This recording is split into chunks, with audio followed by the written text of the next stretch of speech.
नमस्ते दोस्तों, आप सभी का स्वागत है हमारे YouTube चैनल कृष्ण भक्ति में। आज हम सुनेंगे शिव जी की कहानी।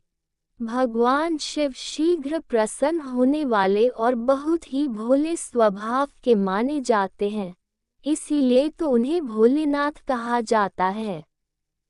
माना जाता है कि शिव जी को प्रसन्न करने और उनकी कृपा पाने के लिए किसी कठिन अनुष्ठान की आवश्यकता नहीं होती है। वो अपने भक्त की सच्ची श्रद्धा से की गई आराधना से खुश हो जाते हैं। सोमवार का व्रत रखने व इस दिन से जुड़ी कथा का पाठ करने से जातक के घोर संकट भी कट जाते हैं। आइए शुरू करते हैं। बहुत समय पहले की बात है। किसी नगर में एक साहूकार रहता था। उसका घर धन धान्य व सभी सुख सुविधाओं से भरा हुआ था। बस कमी थी तो एक संतान थी। संतान पाने के लिए साहूकार हर सोमवार को उपवास रखता था और शिव मंदिर जाकर पूरी आस्था से शिव पार्वती की पूजा अर्चना करता था। उसकी अटूट भक्ति से मां पार्वती प्रसन्न हुई और भगवान शिव से निवेदन करने लगी, हे स्वामी, आप तो अपने भक्त की पुकार शीघ्र सुन लेते हैं। कृपया साहूकार पर भी दया करें और उसकी मनोकामना पूर्ण करें। माता पार्वती की विनती सुनकर भगवान शिव कहने लगे, हे देवी, हर प्राणी को अपने अच्छे बुरे दोनों कर्मों का फल भोगना ही पड़ता है। यही इस संसार की रीत है। ये सुनकर पार्वती जी साहूकार की मनोकामना पूर्ण करने के लिए शिव जी से हठ करने लगी। बहुत समझाने पर भी जब माता पार्वती न मानी, तो शंकर भगवान ने साहूकार को संतान प्राप्ति का वरदान दिया, किंतु उन्होंने कहा कि ये बालक अल्पायु होगा और मात्र 12 वर्ष तक ही जीवित रह सकेगा।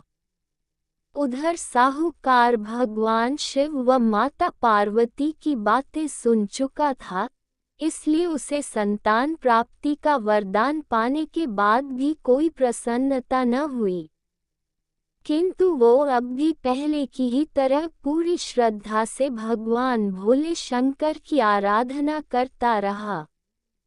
वरदान पाने की कुछ ही समय बाद साहूकार की पत्नी गर्भवती हुई और 9 महीने बाद एक सुंदर बालक को जन्म दिया। जब बालक 11 वर्ष का हुआ तो साहूकार ने उसके मामा को बुलाकर कहा कि इसे काशी पढ़ने के लिए ले जाओ। तुम लोग रास्ते में यज्ञ व दान पुण्य करते हुए जाना। ये कहकर साहूकार ने उन्हें खूब धन देकर विदा किया। इधर काशी प्रस्थान के बाद मामा भांजे एक गांव से गुजर रहे थे। वहां एक राजकुमारी का विवाह हो रहा था, परंतु राजकुमार एक आंख से काना था। तभी वर के पिता ने साहूकार के बेटे को देखा और उसके मामा से कहा, तुम अपना भांजा कुछ समय के लिए हमें दे दो। विवाह संपन्न हो जाए उसके बाद ले जाना।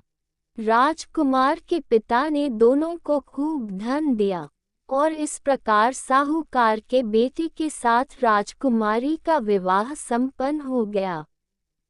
साहूकार का पुत्र बड़े ही ईमानदार स्वभाव का था, इसलिए उसे जैसे ही अवसर मिला, उसने राजकुमारी की चुन्नी पर लिखा कि तुम्हारा विवाह तो मेरे साथ हुआ है, किंतु जिस राजकुमार के साथ तुम्हें भेजा जाएगा वो एक आंख से काना है। जब राजकुमारी ने साहूकार की लिखी पढ़ी तो बोली, स्वामी, मैंने अग्नि को साक्षी मानकर आपके साथ फेरे लिए हैं। अब मैं आपके अलावा किसी और को अपना पति स्वीकार नहीं करूंगी। पत्नी की बात सुनकर साहूकार के बेटे ने कहा, ऐसा मत कहो, मैं अल्पायु हूँ। कुछ ही दिन में 12 वर्ष की आयु होते ही मेरी मृत्यु निश्चित है। लेकिन पत्नी ने कहा, जो भी मेरे भाग्य में लिखा होगा वो मुझे स्वीकार है। राजकुमारी ने ये बात अपने माता पिता को बताई।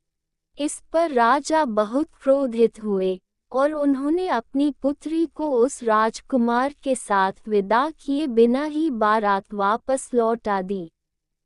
उधर साहूकार का बेटा व उसके मामा काशी पहुँचे। वहां जाकर दोनों ने कई यज्ञ अनुष्ठान किए और साहूकार के बेटे ने विद्या ग्रहण करना शुरू किया। जिस दिन बालक 12 वर्ष का हुआ उस दिन भी मामा भांजे दोनों यज्ञ करने जा रहे थे। किंतु अचानक साहूकार के बेटे की तबीयत बिगड़ने लगी।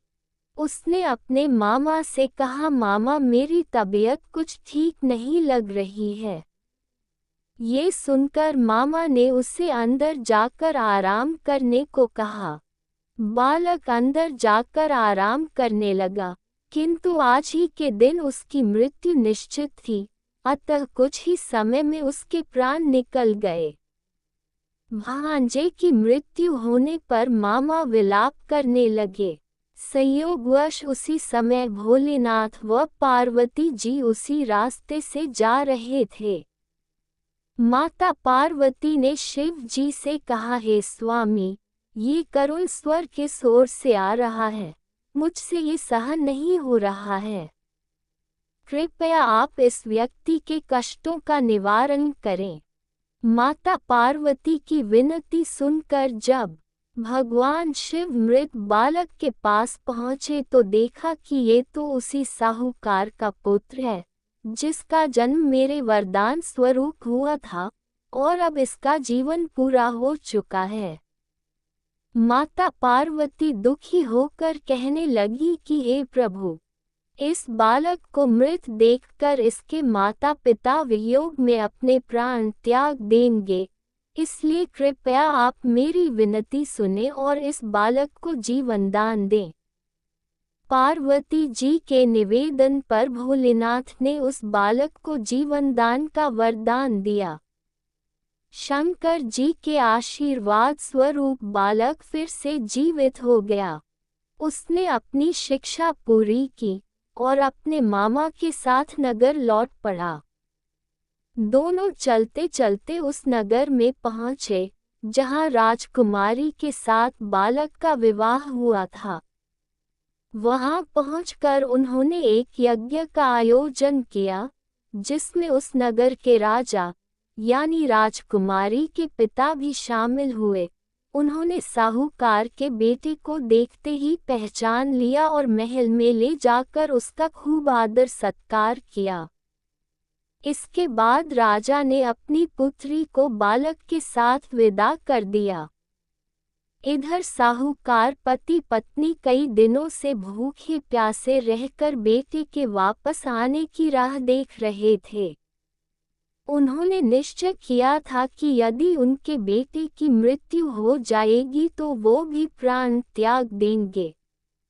लेकिन उसी रात भगवान भोलेनाथ साहूकार के सपने में आए और कहा, हे साहूकार, मैंने तेरे सोमवार के व्रत करने और व्रत कथा सुनने से प्रसन्न होकर तेरे पुत्र को पुनः जीवन दान दे दिया है। बेटे के जीवित होने का समाचार पाकर दंपत्ति बहुत खुश हुए